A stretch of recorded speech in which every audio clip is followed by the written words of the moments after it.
Hello बच्चों, कैसे आप सब। तो बच्चों, आज हम लोग देखने जा रहे हैं first chapter electric charges and field का सबसे last segment, calculation of electric field for a conducting shell. ठीक है, तो कंडक्टिंग शेल आपके लिए नया वर्ड है, तो पहले कंडक्टिंग शेल समझ लेते हैं कि ये क्या होता है, फिर हम लोग आगे और देखेंगे। ठीक है ना, चलिए स्टार्ट करते हैं।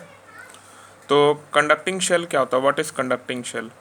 जब भी हमारे पास कोई कंडक्टर है, शेल का मतलब क्या है, first understand the meaning of shell.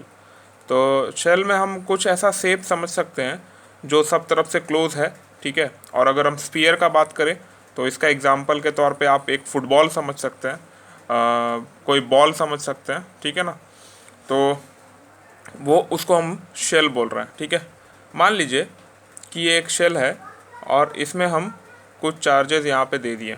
ठीक है, तो जैसे ये लाइक चार्जेस यहाँ पर इस सेल के ऊपर आते हैं तो ये सारे लाइक चार्जेस आपस में एक दूसरे को रिपेल करना शुरू करते हैं, और उस रिपल्शन के कारण क्या होता है कि ये चार्जेस जो है वो एकदम सेल में एक्सट्रीम पोजीशन पर चले जाते हैं। मतलब जो मैक्सिमम पोजीशन हो सकता है जिस पर कि वो रह सके, तो मैक्सिमम पोजीशन जो एक्सट्रीम पोजीशन है किसी भी सेल में, वो क्या हो सकता है, तो वो उसका सरफेस हो सकता है। ठीक है ना, और फाइनली ये जो चार्जेस अंदर में है वो कहाँ पहुँच जाते हैं, इसके सरफेस पे। ठीक है, तो ये चार्जेस इसके सरफेस पे पहुंच जाते हैं और ये क्या बन जाता है, आपका एक कंडक्टर बन जाता है। क्यों, इसलिए कंडक्टर बन जाता है क्योंकि ये चार्ज कैरी करता है। ठीक है ना, तो आज हमको देखना है कि इस कंडक्टिंग शेल में इलेक्ट्रिक फील्ड का वैल्यू क्या क्या हो सकता है। तो सबसे पहले हम लोग ये बात कर रहे हैं कि इस कंडक्टिंग शेल में पोजीशंस कितने हो सकते हैं जहाँ पर हमको इलेक्ट्रिक फील्ड कैलकुलेट करना है। तो देखिए, सबसे पहला पोजीशन तो हो सकता है आउटसाइड द सेल। ठीक है, कहीं यहाँ पर अगर हमको कैलकुलेट करना है। दूसरा पोजीशन हो सकता है on the surface of the shell, कि सेल के सरफेस पे ही कितना इलेक्ट्रिक फील्ड होगा।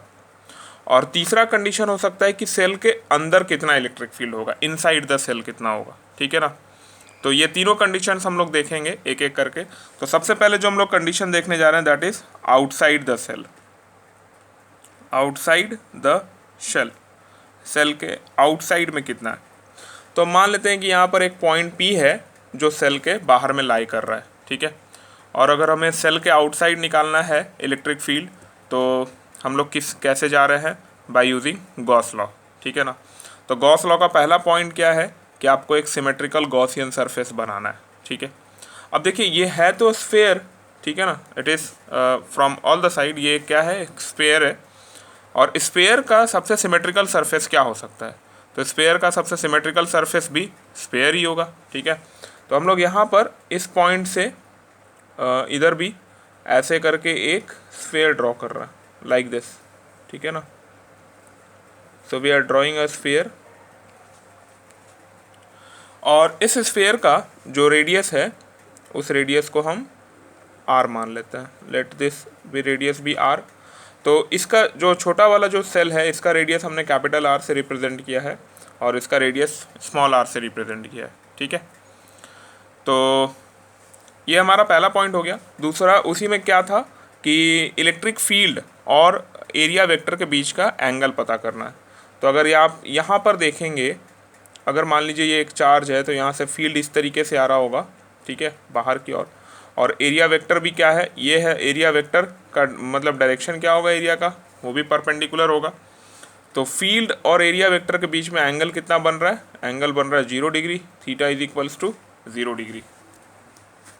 ठीक है बच्चों, ये प्रोसीडिंग समझ में आ रहा है।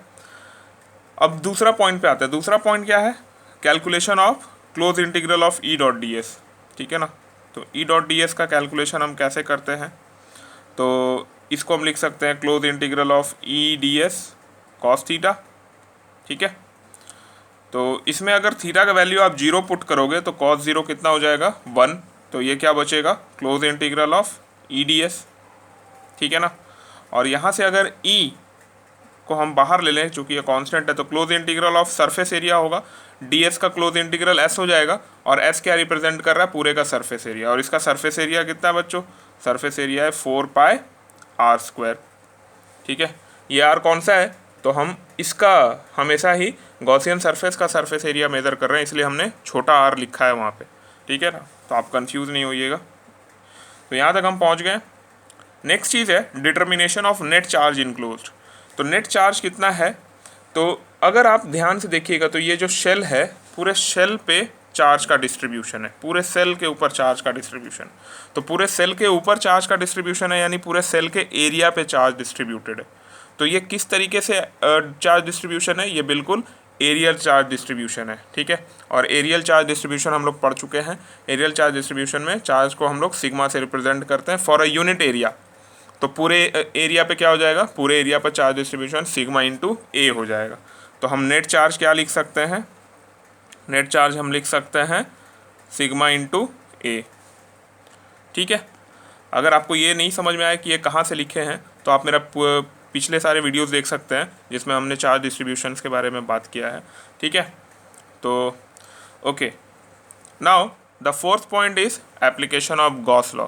तो गॉस लॉ का एप्लीकेशन क्या होता है, that is close integral of E dot D S is equals to Q upon epsilon naught, ठीक है।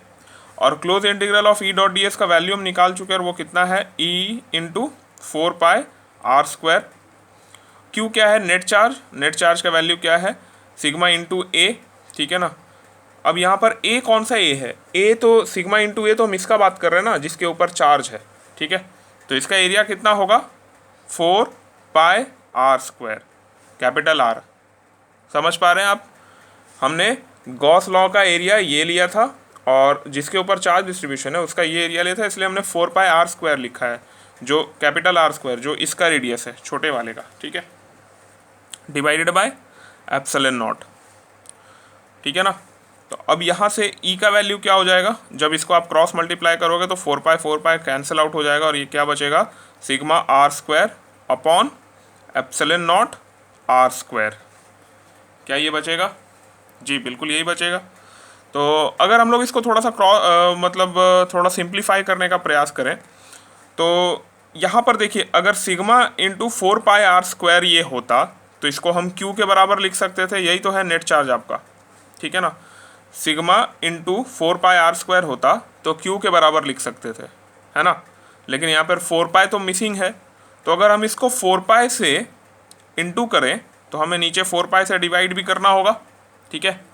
तो ये जो ऊपर वाला टर्म है 4 पाई सिग्मा r², इस पूरे टर्म को हम Q के बराबर लिख सकते हैं क्या, जी बिल्कुल लिख सकते हैं। तो हम इसको लिख सकते हैं E is equals to 1 upon, नीचे में क्या हो गया, 4 पाई एप्सिलॉन नॉट, और इस पूरे को हमने किसके बराबर लिखा है, Q के बराबर, और नीचे में ये छोटा वाला r बच रहा है, तो इसको हम क्या कर रहे हैं, r², ठीक है ना। This is the electric field outside. आप इसको भी एज ए एक्सप्रेशन मान सकते हैं, इतना को भी, ठीक है ना। तो हम क्या लिख रहे हैं, this is outside electric field. अच्छा, आप ये देख पा रहे हैं कि ये जो एक्सप्रेशन है ये बहुत सिमिलर है पॉइंट चार्ज के, और हम लोग जब पॉइंट चार्ज का कैलकुलेशन किए थे उसमें भी बिल्कुल यही एक्सप्रेशन आया था, ठीक है। इसका मतलब कि ये जो चार्ज बॉडी है, जो स्फेरिकल चार्ज डिस्ट्रीब्यूशन है, जो सेल है, वो भी एक पॉइंट चार्ज जैसा ही बिहेव कर रहा है यहाँ पर, ठीक है। तो ये आउटसाइड इलेक्ट्रिक फील्ड का वैल्यू है। अब हमें निकालना है सरफेस ऑफ द सेल, ठीक है ना। तो सरफेस के लिए मान लेते हैं कि हम ये जो स्मॉल r का वैल्यू है इसको अगर हम छोटा करना शुरू कर दें तो ये जो गॉसियन सरफेस है वो छोटा होता चला जाएगा, ठीक है। और जैसे ये यहाँ पे पहुँचेगा छोटा होके, तो ये गॉसियन सरफेस कहाँ आ जाएगा, सरफेस पे, ठीक है। तो उस टाइम में अगर आप यहाँ से देखोगे तो ये जो r² है इसका वैल्यू क्या हो जाएगा, इसका वैल्यू हो जाएगा कैपिटल R के बराबर, ठीक है ना। तो हम इसको क्या लिख सकते हैं, E on the surface, E on the surface को क्या लिख सकते हैं, 1 upon 4 pi epsilon not Q upon r²। क्या ये समझ में आ रहा है आपको, ठीक है। तो ये हो गया E surface 1 upon 4 pi epsilon not Q upon r²। Next जो थर्ड केस है, इनसाइड, इसके अंदर में क्या होगा, ठीक है। तो जब हम उसके अंदर पहुंच जाते हैं, सपोज एक हम फिर से आपको एक फिगर से समझा देते हैं। So this is your spherical shell, और हमें अब इसका रेडियस r था, हमें अब इसके अंदर इलेक्ट्रिक फील्ड का वैल्यू निकालना है। तो इसके अंदर अब हम एक गॉसियन सरफेस ड्रॉ कर लेते हैं इस तरीके से, ठीक है। और इस गॉसियन सरफेस का जो रेडियस है वो स्मॉल r होगा, मान लेते हैं, ठीक है ना। तो सब कुछ सही है बच्चों। अगर आप देखिएगा तो जो थर्ड पॉइंट है नेट चार्ज इनक्लोज्ड, तो ये नेट चार्ज इनक्लोज कितना करेगा ये गॉसियन सरफेस, इसके अंदर में कितना चार्ज है, क्या आप बता सकते हैं? इसके अंदर में चार्ज है 0, क्योंकि चार्ज कहाँ है, सारा चार्ज तो इस गॉसियन सरफेस के बाहर चला गया, तो उसके अंदर चार्ज कितना बचा, 0, ठीक है ना। तो जब इसके अंदर चार्ज 0 बचा, तो आप जब ये एप्लीकेशन ऑफ गॉस लॉ करोगे तो Q के जगह पर 0 हो जाएगा, तो E का भी वैल्यू क्या हो जाएगा, 0, ठीक है। ये कहाँ आ रहा है, E inside the shell, shell के अंदर E का वैल्यू क्या आ रहा है, 0। तो क्या आप तीनों केसेस समझ पा रहे हैं? This is outside, this is surface and this is inside, ठीक है।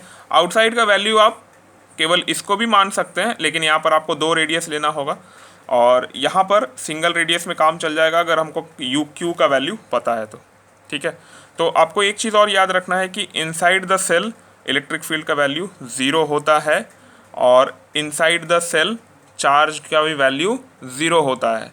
चार्ज कहाँ रहेंगे, तो सेल के सरफेस पे, और इलेक्ट्रिक फील्ड का वैल्यू अंदर में 0 होगा, क्योंकि चार्ज नहीं है तो इलेक्ट्रिक फील्ड का भी वैल्यू क्या होगा, 0, ठीक है। होप कर रहे हैं आपको ये लेक्चर समझ में आया होगा। ये हमारा अंतिम ये लेक्चर था इस चैप्टर का, इलेक्ट्रिक चार्जेस एंड फील्ड। हम लोग अगले लेक्चर में नया चैप्टर पर जाएंगे, इलेक्ट्रोस्टैटिक पोटेंशियल एंड कैपेसिटेंस। सो आप अच्छे से प्रैक्टिस करिए इस पूरे चीज़ को, और अगर आपको कोई डाउट फेस होता है तो आप कमेंट सेक्शन में लिख सकते हैं। Okay, till then good bye.